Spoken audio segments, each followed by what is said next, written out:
से जा रही हूँ। उल्लू बनाया बड़ा मजा आया, उल्लू बनाया बड़ा मजा आया।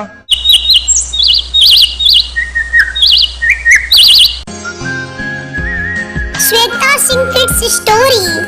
रामपुर जंगल में सभी पक्षी अपना अपना घोंसला बनाकर रहते थे।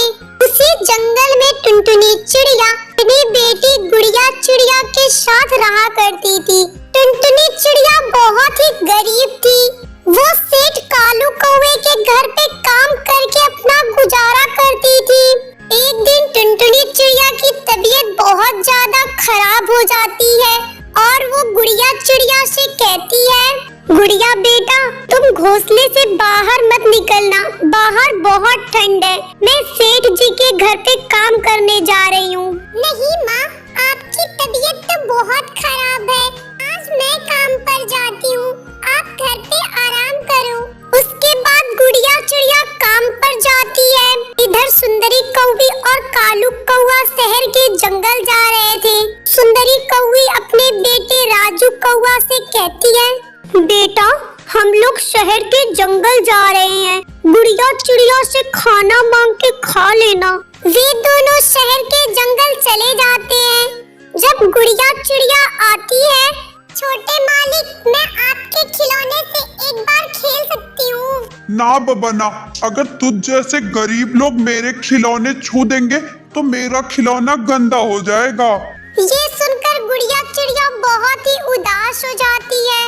राजू कौवा गुड़िया चिड़िया को बिल्कुल भी पसंद नहीं करता था। वो उसे परेशान करने के लिए तरह तरह के उपाय सोचता रहता था। कालू कौवा भागकर किचन में जाता है और एक गिलास में लाल मिर्ची पाउडर डालकर उसका घोल बना लेता है और लाकर गुड़िया को देता है। लो गुड़िया, तुम इसे पी लो, ये तुम्हारी सेहत के लिए अच्छा है। गुड़िया जैसे ही शरबत पीती है, जोर जोर से खांसने लगती है। आप गंदे मालिक हैं, आपने इसमें मिर्ची डालकर मुझे पिलाया। मैं आपके घर से जा रही हूँ। उल्लू बनाया बड़ा मजा आया, उल्लू बनाया बड़ा मजा आया। गुड़िया गुस्सा होकर बाहर घोंसले में बैठ जाती है।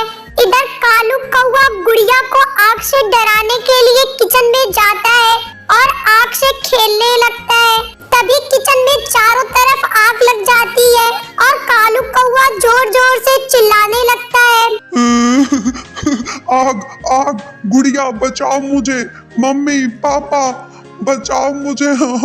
तभी वहाँ गुड़िया चिड़िया आती है और राजू कौवा को खींचकर बाहर निकालती है।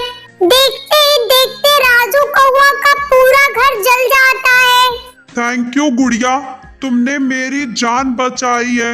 अगर तुम आग में से मुझे नहीं निकालती तो मैं तो जल के मर जाता। आज के बाद मैं तुम्हें कभी तंग नहीं करूंगा और अपने खिलौने भी तुम्हें खेलने को दूंगा। आज से मैं और तुम एक अच्छे दोस्त बन के रहेंगे। इस तरह राजू कौवा और गुड़िया चिड़िया की दोस्ती हो जाती है। किसी गांव में टुनटुनी और पिंकी नाम की दो बहनें रहा करती थी। उनके माता पिता की मौत कुछ ही महीने पहले हो गई थी। एक दिन दोनों बहनें भोजन मांगने पड़ोसी के घर जाती हैं। तभी उन्हें सेव बेचने वाला दिखाई पड़ता है।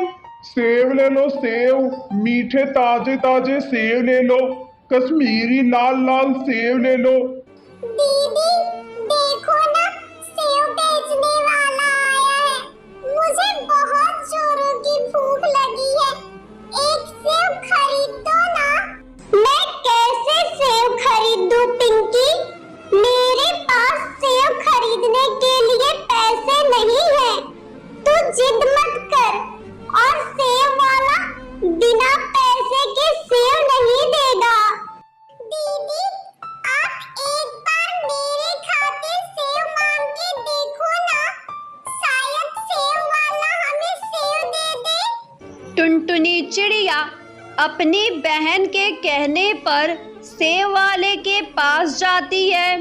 सेव वाले भाई, मुझे एक सेव दे दो, मेरी बहन भूखी है। लेकिन भाई मेरे पास सेब खरीदने के लिए पैसे नहीं हैं। इतना कहकर टुनटुनी चिड़िया वहां से जाने लगती है। तभी कालू कौवे को उस पे दया आ जाती है। वो टुनटुनी से कहता है, ये लो बहन सेव, और तुम्हें इसके पैसे देने की जरूरत नहीं है। ये कहकर सेव वाला उसे सेव दे देता है। सेव पाकर पिंकी चिड़िया उसे गौर से देखने लगती है। अरे पागल, तू इसे गौर से क्यों देख रही है? तुझे भूख लगी है ना? जल्दी से इसे खा ले। नहीं दीदी, मैं इसे नहीं खाऊंगी, क्योंकि मेरे दिमाग में एक आइडिया आया है।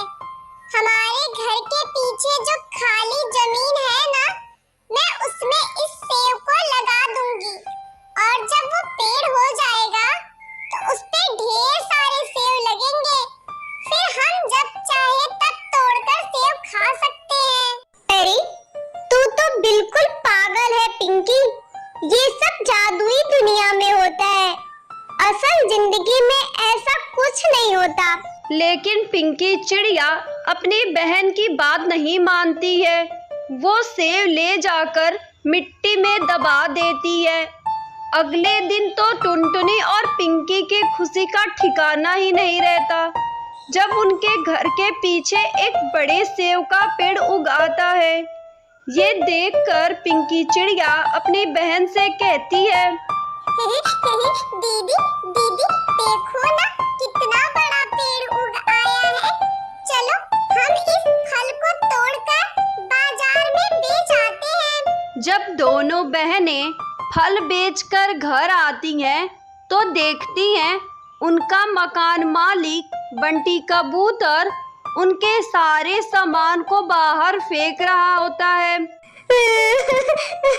बंटी भैया आप ऐसा क्यों कर रहे हैं? मेरे माँ बाप भी इस दुनिया में नहीं है। प्लीज बंटी भैया, मैं आपका किराया अगले महीने चुकता कर दूंगी। टुनटुनी चिड़िया के लाख गिड़गिड़ाने पर बंटी कबूतर उसकी बात नहीं सुनता। वो टुनटुनी और पिंकी के सारे सामान को निकालकर बाहर फेंक देता है। उसके बाद दोनों बहनें सेव के पेड़ के पास जाकर जोर जोर से रोने लगती हैं। तभी उस जादुई पेड़ से एक आवाज आती है, टुनटुनी, पिंकी, तुम रो मत, मैं एक जादुई पेड़ हूँ, मैं अभी तुम्हारे लिए घर बना देता हूँ। जादुई पेड़ के इतना कहते ही सेव का घर बनकर तैयार हो जाता है। ये देखकर दोनों बहनें बहुत ही खुश हो जाती हैं और खुशी खुशी अपनी जिंदगी वहीं बिताने लगती हैं।